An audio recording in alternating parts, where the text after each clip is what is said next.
Ryder Cup. Was looking like a blowout there the first 2 days. Team Europe just had all the momentum. USA cannot make a putt, and they had a huge deficit heading into the Sunday singles. But man, they made a incredible comeback. They nearly, got it done in the end. I think the final score ended up being 15.5 to 13.5. The hopes were kind of dashed there at the end when Henley couldn't beat Shane Lowry. But made for a great Sunday, and it sucks that we don't get it for another 2 years. It's always fun watching the parties. Team Europe looked like they had a very good time. So we turn the page, and we are now to the FedEx Cup Fall. This is the time of year where a lot of players are hoping to gain points in order to earn their way into bigger events into the 2026 season. So the points accrued now don't actually count towards the 2026 season, but they do get better status depending on how they do here in the fall. So we're not going to have the most strong fields, but with so much attention on the NFL, college football, baseball playoffs, I think it's a great time of year when it comes to PGA DFS to really put in the extra effort, because most of the field is not going to be doing that. They're just going to be relying on their favorite optimizers, their favorite projections. I think this is the time of year to really dig in a little bit and find some unique plays. And that's what we'll try to do this week at the Sanderson Farms Championship. The course this week, Country Club of Jackson, it's a par 72, just over 7,400 yards. That's not particularly long by PGA Tour standards, but it's not short either. The par fives here are fairly difficult. So one way to separate yourself from the field is to be really good on these par fives. Despite the fairways being really narrow, they're 28 yards wide on average.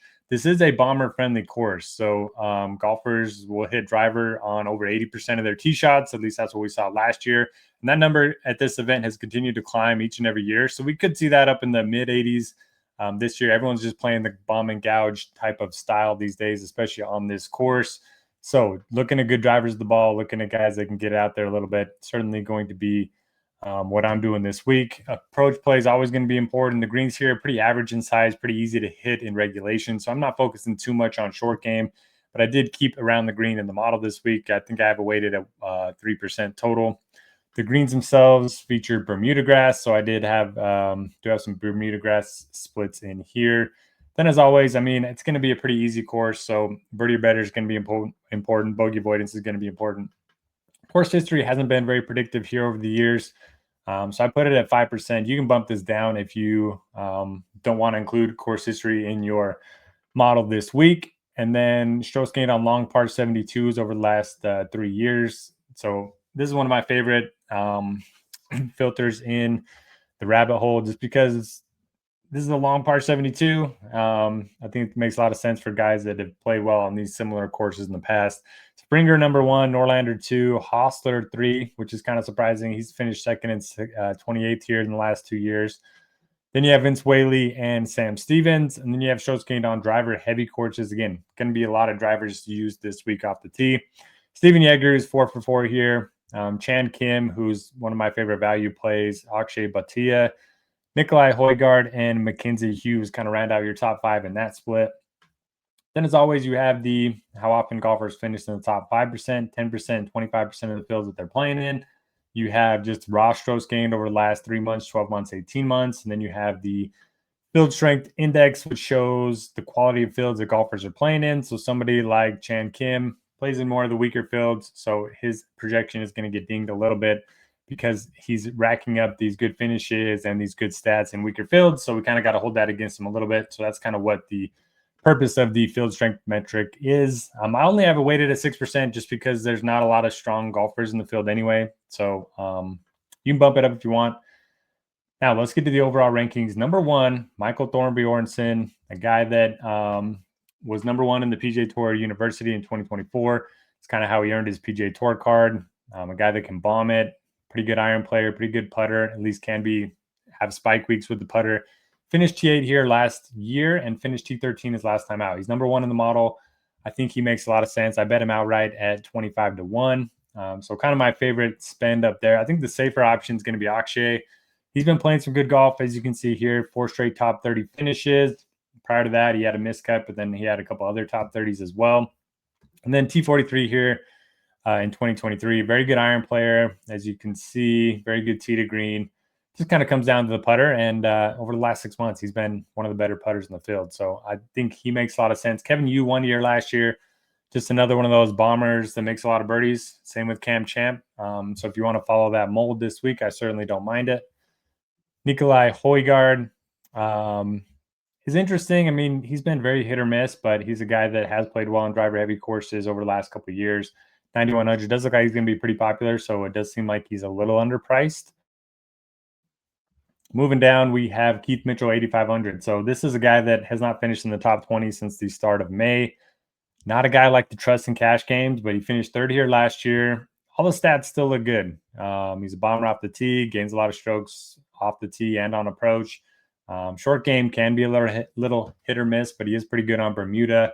He makes a ton of birdies. I think I'm just going to trust the model here, play him 8,500. He's number 5 overall in the model this week. Love Rico Hoey. So he switched to a long putter. The last time we saw him with the Pro Core Championship, he ended up losing 0.1 strokes putting. That may not seem great, but compare that to his previous 4 events where he lost 28 strokes putting in 4 events.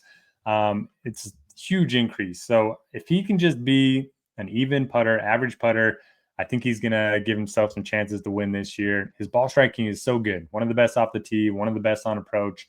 Tee to green in this field, he's first over the last 3 months, first over the last 6 months, second over the last 18 months. So if he can just be decent, just be level with the field with the putter, and occasionally have a positive week, I think he's going to give himself a lot of chances. He's my favorite spend above 9K. Smalley's been struggling lately. I have a hard time playing him. Davis Thompson makes a lot of sense here. I don't love the price point, but I'll have some of him in tournaments.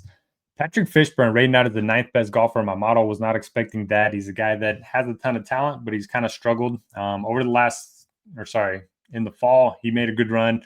Then he struggled in the spring, summer, and then all of a sudden now he's starting to show some signs of life again. So I think he could be interesting. He did make the cut here last year. Mark Hubbard, very consistent.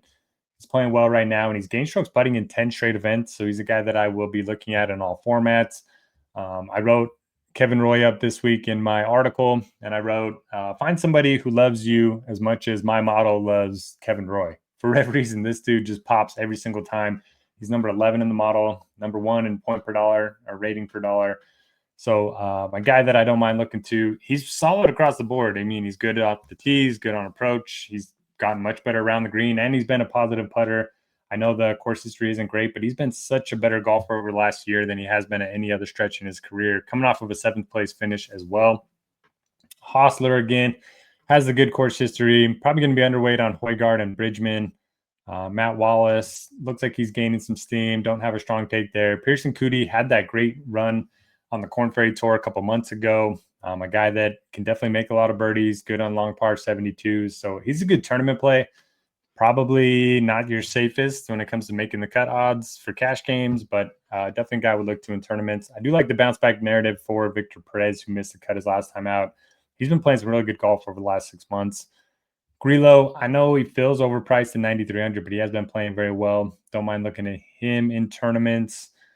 Moving down, Hayden Springer, again, very good on long par 72s, very good on driver heavy courses, a guy that I will definitely be playing at 7,200. He doesn't play a lot. For every reason, he just only plays every handful of weeks. So not a ton of events going into these numbers, but he has been good on these long par 72s. Do like Sam Stevens quite a bit. So I was looking at this today.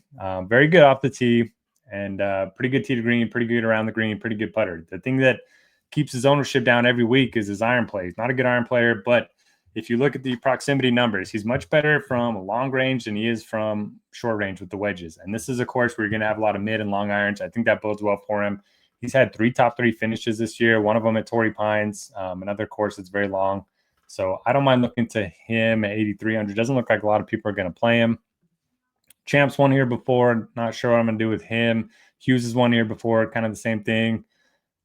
Taylor Moore, I think, is going to be more popular than we currently have him. I don't know. He's a guy that always just seems to pop for whatever reason around the industry. So maybe there's a couple models out there that really like Taylor Moore. Mine's not necessarily too high or too low on him. Hodges, Seabez, Castillo. Castillo's a guy that's been making a lot of cuts. I think he could make some sense on an easier course like this.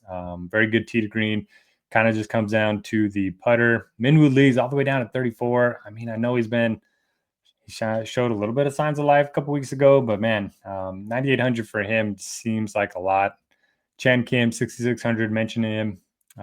Very good on long par 72s, very good on driver heavy courses. Made the cut here last year, finished T33 at 6,600. Easily my favorite play in the $6,000 range. That'll do it for this week. My outrights, if you want to tell them, Thorbjornsen. Let me go through it here. So I got Thorbjornsen, Rico Hoey, Pearson Cootie, and Kevin Roy going to be my outrights this week. So if you want to tell them, got a nice range from about 25 to 1 to, I think Kevin Roy's 100 to 1 on one of the books. So yeah, check out Scores and Odds if you ever want to get into betting and you're looking for the best number. That's the place I use each and every week. It's also where I'm going to have my golf picks posted each and every week. But yeah, appreciate you watching this video. Hit the thumbs up button if you don't mind. We'll catch you back here for the next event. I believe it's next week. So good luck, everybody.